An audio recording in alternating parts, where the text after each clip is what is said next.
10 in the art of lawnmower maintenance. Okay, so time to fix. First of all, coffee.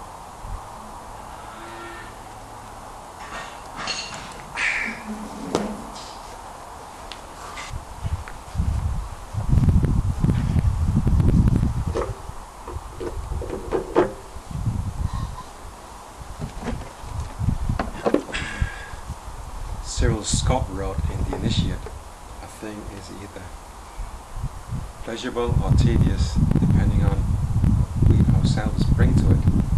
So is lawnmower maintenance tedious or not? Is washing dishes tedious? Many people think so. That's why they invented dishwashers.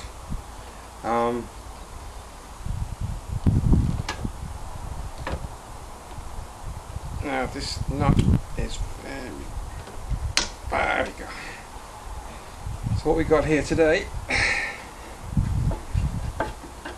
is a case of a broken pull cord.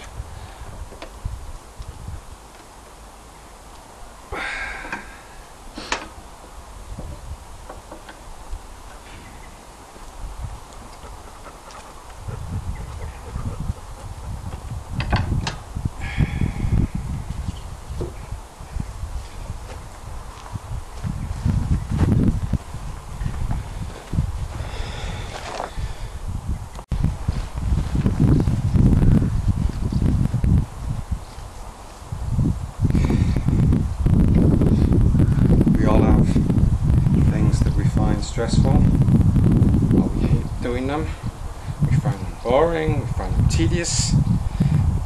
So what is it? Our true self never gets bored, our true self never gets angry. There's no reason to. So personality causing all the grief. Our ego,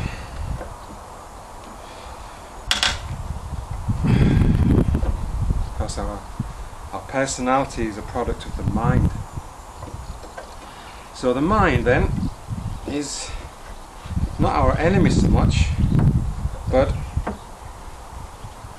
something we have to take control over. And we have to slow down those thoughts, stop them from running our lives, so we can stay in a relaxed state. And even though these bolts are rusted on, I haven't got to the point of hitting it with a hammer yet. So, this is often the case. I'm going to be a bad workman and blame my tools. This is a flat blade screwdriver because these set screws are slotted for a screwdriver like this, and when they rust in, they become very, very difficult to get out. And I think the threads have actually gone on these.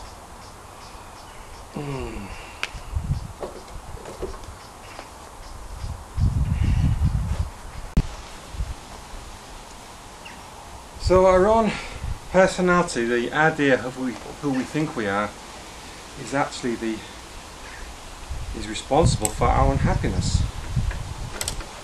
So we have to deal with the idea that maybe we're not who we think we are. Somebody else. Maybe we're not anybody at all. Maybe the whole idea of personality is a construct. Just like the Matrix. The Matrix has you, the personality has you.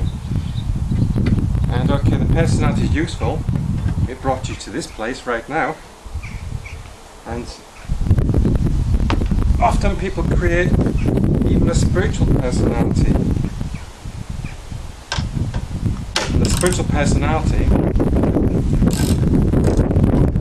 will take you a long way. It will bring you to many things, but don't forget, the spiritual personality is still a product mind. The mind likes puzzles. It likes the puzzle factory. So the puzzle factory is something the mind loves to play with. And the mind gets bored when it hasn't got a puzzle to play with. It needs something to play with. It needs something to solve. Is my mind solving this problem right now? Yes, it is. But the mind is working for me. I'm not working for the mind. I'm not jumping every time the mind says I'm bored and running off doing something else. Okay? It gives you the capacity to see things through, if it's necessary to do that, no matter how tedious it may have once been. So I have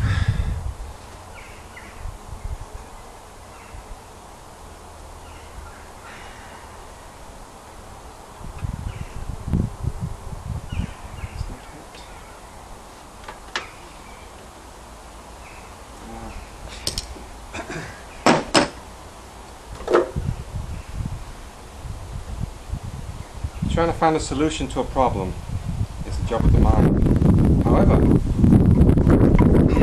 it's possible that solutions to problems can just occur to you from nowhere.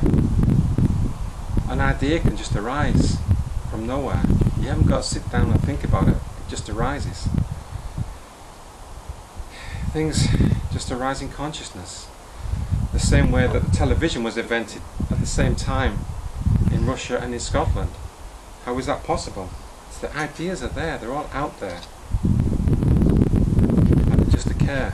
They just find the right consciousness, if you like, and manifest themselves in that consciousness.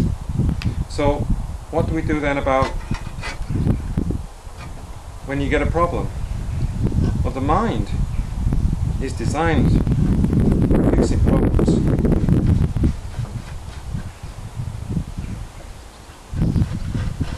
That's what it's designed for. But it also, if you're not careful, it can create problems. Now, we don't want a mind create problems for us. We've got enough to do. So we have to look at what it is that creates the mind and the personality. Can we do something about that? Can we do something about reducing our personality's control over us and get back to our essence? So, to begin with, we need to look at slowing down the mind's control. How do we do this? Well, the way I did it, I mean, I spent many years studying many different things. Like, the mind loves that. The mind creates all these ideas for me about who I'm going to be and what I'm going to do. But in reality, the mind brought me to a path. I followed that path so far, and then even the mind that brought me there, the personality that brought me to that point, had to be let go so that I could be free. So what I found very useful was a simple question. Ask yourself the question, who am I? And just keep asking the question, who am I? Who am I?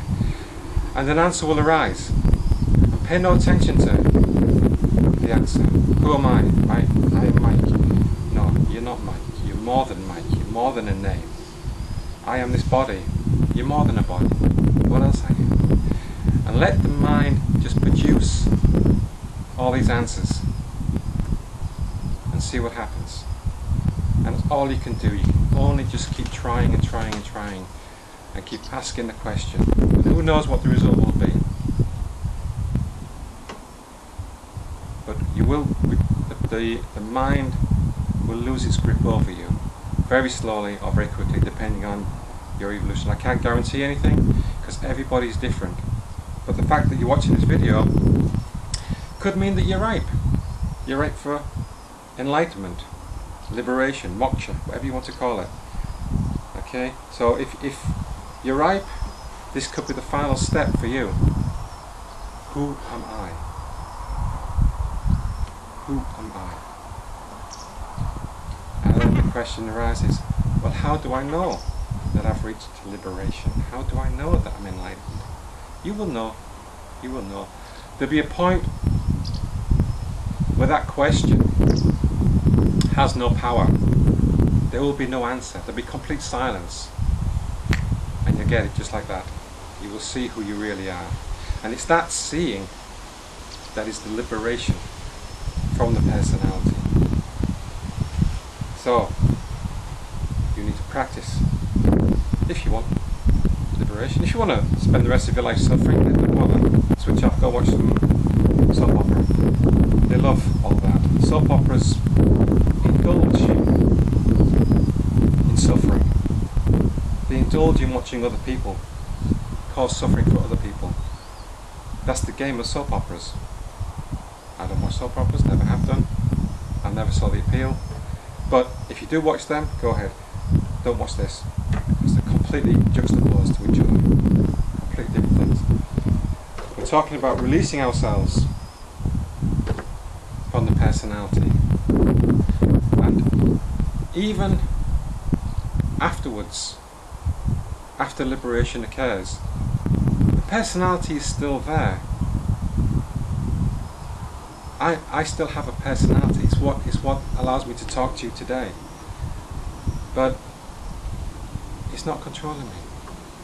Every little desire that occurs, I don't have to go running after it.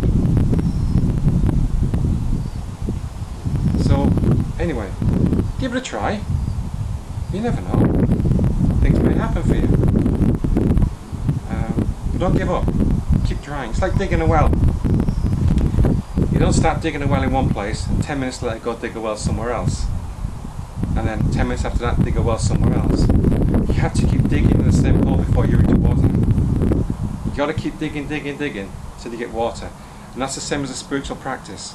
You've got to find a practice you like, whether it's what I'm talking about here, self-inquiry is what it's called. Self-inquiry, who am I? You're inquiring into the nature of the self. Who am I? Am I this arm? Or is this a part of a body that I'm just inhabiting? A vehicle, if you like. Find a system, stick to it.